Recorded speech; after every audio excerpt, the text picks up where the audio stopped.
So hi, this is a Lizzie Rose and Jones tag. It's just florals for all year, so florals for each season kind of thing. Obviously quite self-explanatory. I do have a lot of florals. I'll try and mix them up a bit, make it more interesting, because I do post an awful lot of the old floral videos, don't I? But it is probably my favourite note profile, or whatever you want to call it. And I would say certainly way more than half, maybe 3/4, 4/5 of my collection are probably floral dominant. It's just what suits me and what I like. And I don't really do the old seasoning thing, but you know what I mean. We're in different mood for different kinds of florals for each season, aren't we? So it doesn't need to be a long-winded waffle on, does it? So we'll get cracking.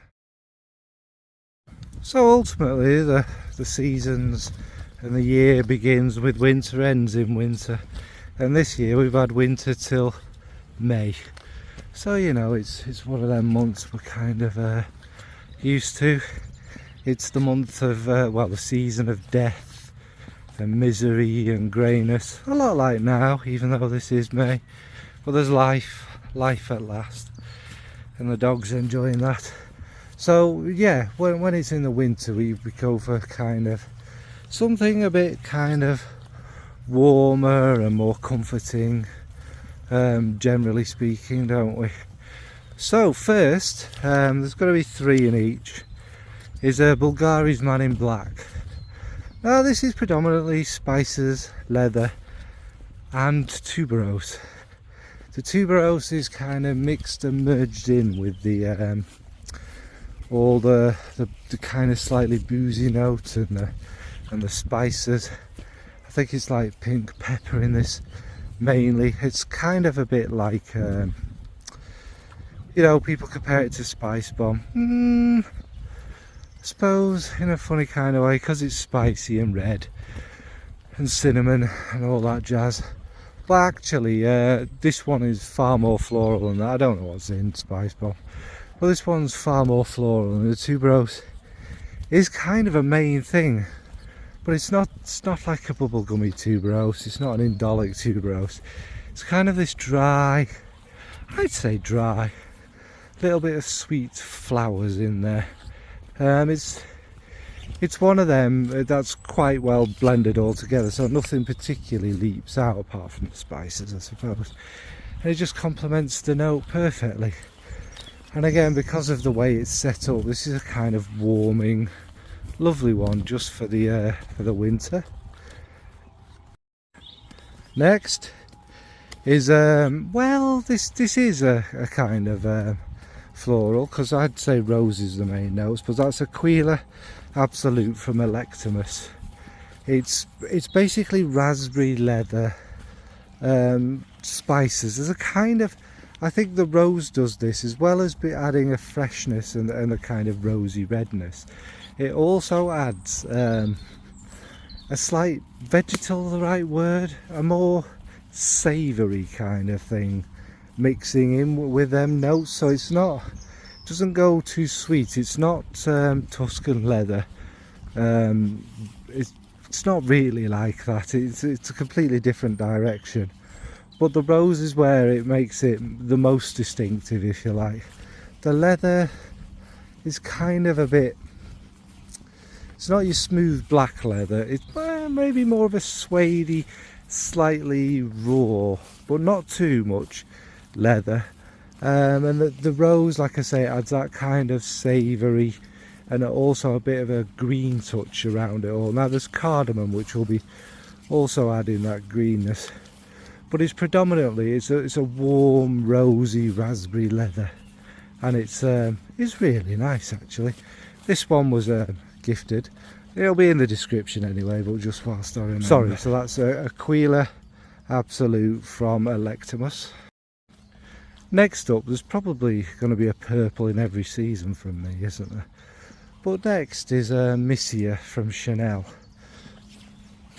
This could have been any season. It is an all-round one. Now I've got the EDP, so it's a lot It's a lot richer and darker.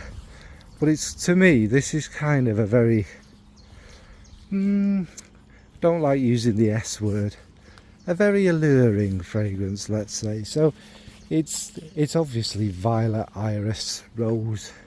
There is a touch of leather in this. There's the warm resins, but obviously that violet and rose are the stars. There is fruity notes in this as well, but that kind of mix with it all. Now the iris and the rose create the kind of kaleidoscope of colours. The violet isn't the main powdery note in this one, which is unusual, isn't it? It's more the kind of sweet dark purple vein that runs through it all, and because it's so like it's kind of warming and cozy, it does make you think of kind of, you know, snuggle times with a French lady in a boudoir. It's very nice. So yeah, that's Misia from Chanel. So next is spring. I don't know why I'm explaining what the months are. I think we all know, which is kind of what we're in now, given it's May. But does spring even exist anymore? I don't think it's just the UK. I think spring's a kind of non-existent season, or very short nowadays, isn't it? Because you go from the long extended winter into the kind of hefty heat wave summer, don't you? And there doesn't seem much kind of in between anymore. But anyway, spring is where the flowers come through and we all get happy and giddy that there's some life on the earth again. It's generally very wet here, but it's very wet every season, to be honest, so you know, yeah, it's an alright season. It's not my kind of favourite, to be honest, but yes, it's the birth of the flowers, so it's the most floral season, isn't it? Where first of all we get the whites and the yellows, and then the blues and the purples moving into summer start to come through, and it's very lovely. So what I've picked for spring is, the first one is of course, I'm always going to mention this one. It's a Kilian masterpiece. It's one of my favourite fragrances, I'd say, ever. I have briefly mentioned it recently as well. But that's Love and Tears. It's obviously a Cleese Becker great creation, and it's predominantly jasmine flowers with lily of the valley.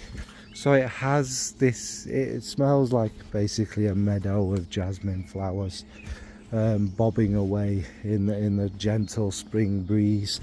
What I think I love so much about this one is how green it is, and that will be from the lily of the valley, but also from obviously the jasmine's own kind of natural touch there, and it's got that kind of sweet white greenness, and it's just very calm, and as you kind of inhale it, it does make you think of the first flowers of spring, you know, that initial sweetness in the air, that calming kind of feelings. Now we don't get jasmine or lily of the valley here. We do get bluebells though, so yeah, I'm not going to complain. But yes, I imagine it's a fresh, calm, almost kind of carnal, meditative thing. You wouldn't think they go together, but I think they do. So that's Love and Tears from Kilian. So next is, well, it's got to have to be a Narcissus one, isn't it? I mean, they are basically the flag bearer, the representation of spring embodied, aren't they? The beautiful little yellow flowers, which in nature, not a big smell, but when you get a big group of them and stuff, oh, it's quite intoxicating, isn't it? And in fragrance, it's a very delicate smell, and I know it's a very expensive note, but when it's done right, my word, it's just heavenly. But it has to be done right, doesn't it? You know, no cheap, overly synthetic nastiness.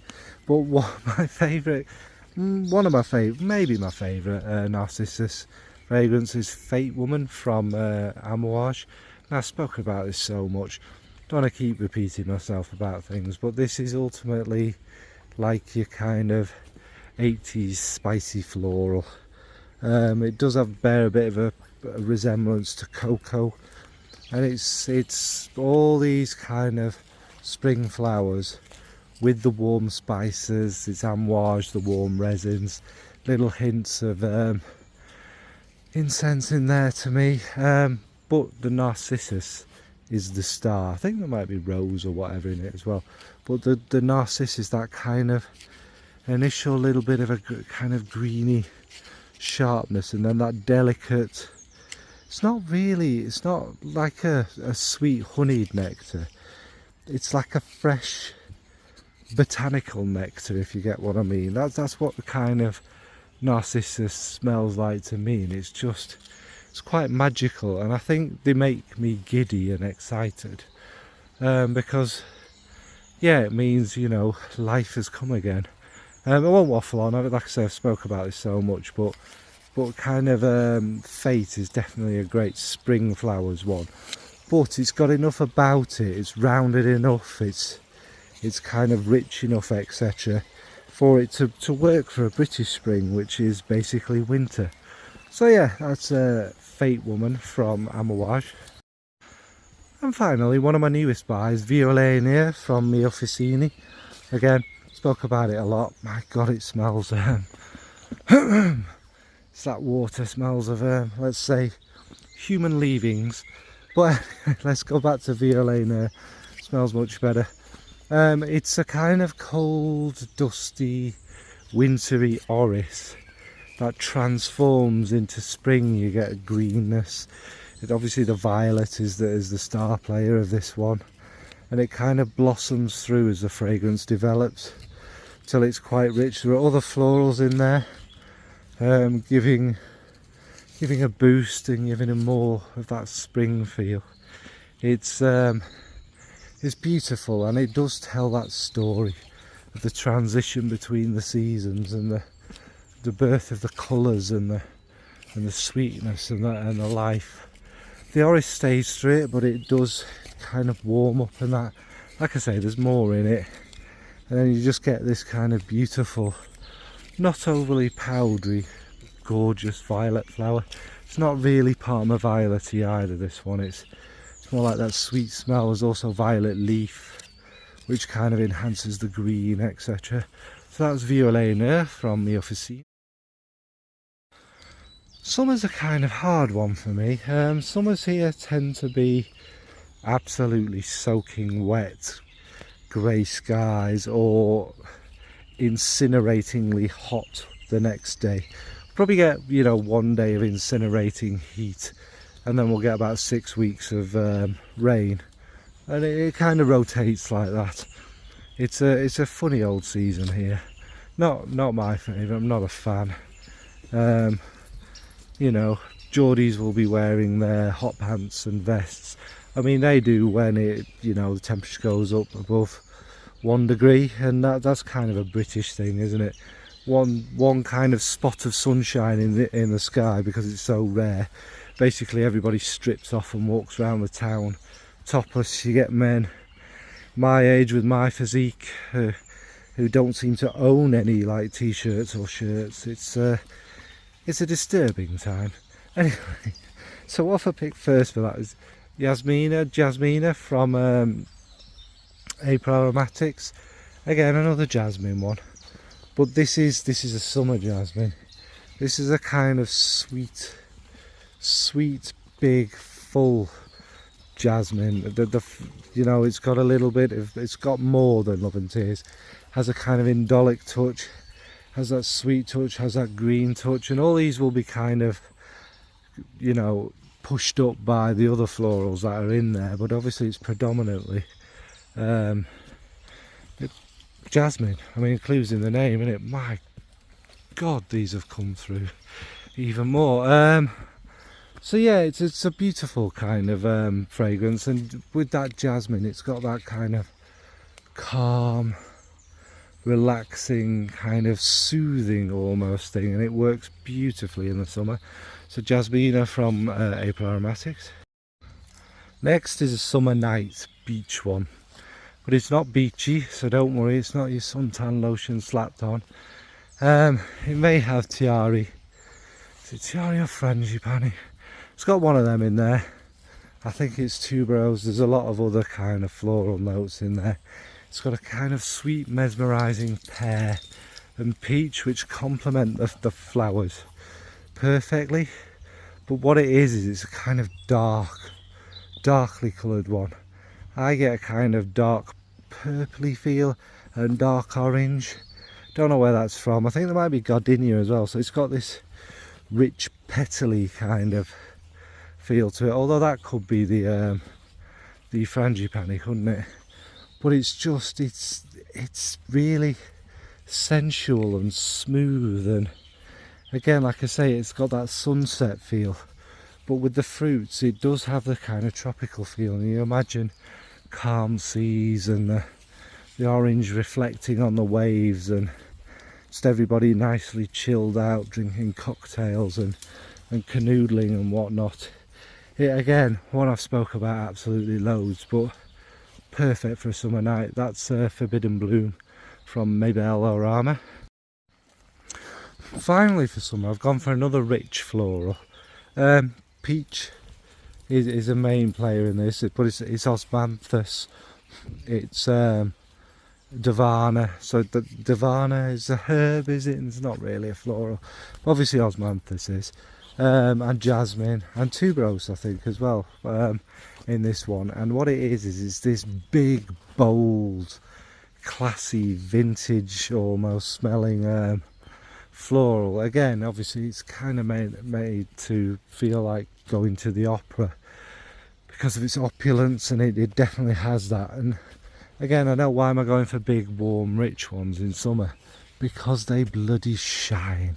Again, it would be an evening one, but it just, that sumptuous, beautiful, insanely rich fruitiness just really shines and really comes together. And sort of a summer evening is kind of, you've got all these smells in the air anyway from the day, and this just adds to it. And I think it's really nice. And again, I like these sort of sweeter florals in the summer.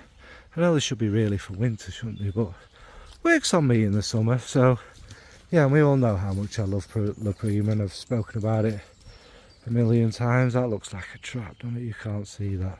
Something's going to eat me. So yeah, that's Prima from Milano Fragranze.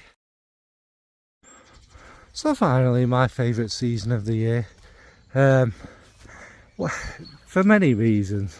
I think when it gets to this point, we appreciate the light fading a bit, because it's been a bit too bright and happy. You can only stomach that for so long, can't you? And September especially for me is kind of, well, okay, it's more October now. It used to be September, but the seasons are kind of pushed on. Is this kind of where everything's golden, the leaves are starting to turn, but you still get that warmth of the summer air. We always have an Indian summer here now, and it's just, it stays warm, stays nice. It's starting to get a bit more rain, and then what happens is it starts to slowly become a bit more crisper. You get your crunchy dead leaves.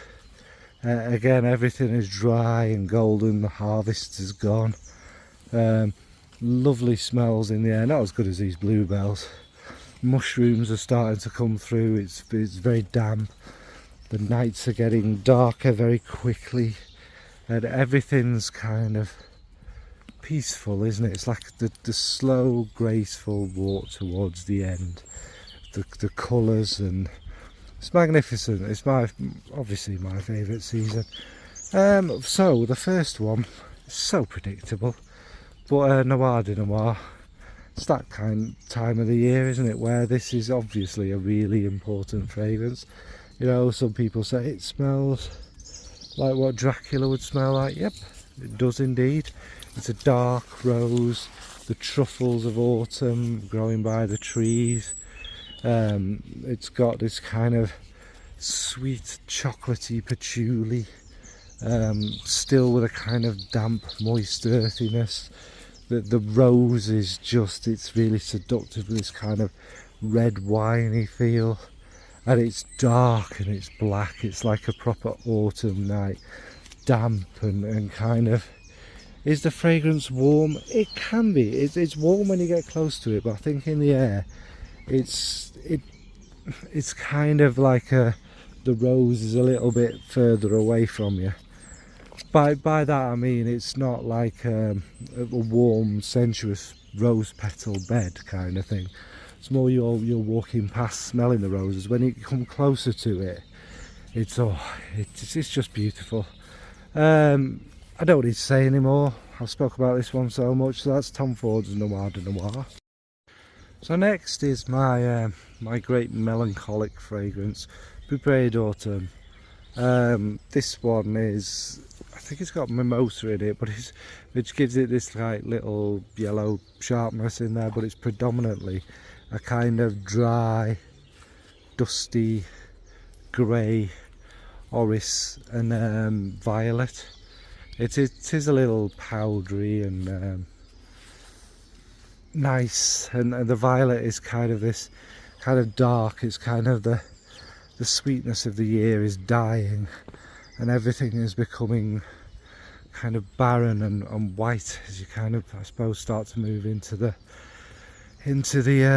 winter, and it's like that last wave of sweetness and pleasantness.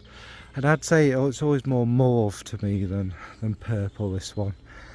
And it's just really nice. It does have that kind of, I suppose, makeup-y kind of feel about it. If you wear it in the summer, it wears a bit sweeter and a bit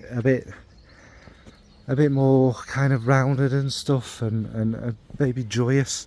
But if you start to wear it when it gets colder, it definitely has this just beautiful melancholy, calm, peaceful. Like, you know, you've dug your little hole or lit your little fire and you're getting ready to rest finally. And it's that kind of bittersweetness, calm, you're ready for it kind of feel. So yeah, that's Pourpre d'Automne from Maison Violet. Finally, we all know what autumn represents. Kind of traditionally and historically, it's kind of, yeah, it's when the darkness really comes in, and you've got things like Samhain and Halloween and you know, that kind of passing of the dark spirits and the darkness coming in to make life a little bit more miserable in the winter. So I've gone for Interlude Woman from Amouage. Now this could be a fragrance you'd scent the Queen of Hell, the Queen of Hades with. It's really hard to describe. There are florals in it, that's what I'm going to say, and there are kind of weird fruity things. Is it Immortelle that maybe is the most prominent floral, which has a kind of unusual dry sweetness. It's a strange old flower, isn't it? You know what Immortelle smells like. Kind of pushing. Maybe it smells like Horlicks a little bit to me. Maybe not quite as dusty or milky, obviously, as Horlicks, but it does have that kind of feel about it. And obviously that's mixing with all these other really dark, rich, almost seductive, fruity notes, smoke, incense, really dark, sweet resins. It's indescribable, but it is a very dark floral, and I believe it's just perfect for autumn. So that is Interlude Woman from Amouage. That's the final one. So yeah, thanks Geezer, Lizzie Bet for the tag, or not tag, and me stealing it, whichever way it works out. It's a really good idea. I could make every video about floral fragrances, and I don't need to repeat them, but you know, I was going to just put my favourites in here, wasn't I, really? Obviously. It's just interesting. What about yourself? Do you wear different flowers throughout the years? Do they create different moods for you? Do they suit the different temperatures and environments, etc.? Or do you just wear whatever, whenever? maybe you're not much of a floral person. Do you switch up your woods or your resins or your fruits throughout the year, or your sweet caramel vomit fragrances? Do you have one of them for each season? Is there an ambroxan for each season? I don't know. I mean, it's possible, isn't it? You know, you could have sharp and grainy, headachy, eye bleeding ambroxan in the winter. You could have eye bleeding, sharp, quite potent, annoying ambroxan in the spring, etc. It's all possible. We all have different tastes, and it's all subjective, isn't it? Anyway, thanks for watching, folks. Bye. Look at this. It's a murder scene. Are they going to bury a body in there? Are they going to bury me in there? No. It's got some weird, creepy little manhole cover that's been buried. Is this lost? Is it a nuclear? Is Boris Johnson down there? I mean, who knows? Come out, you.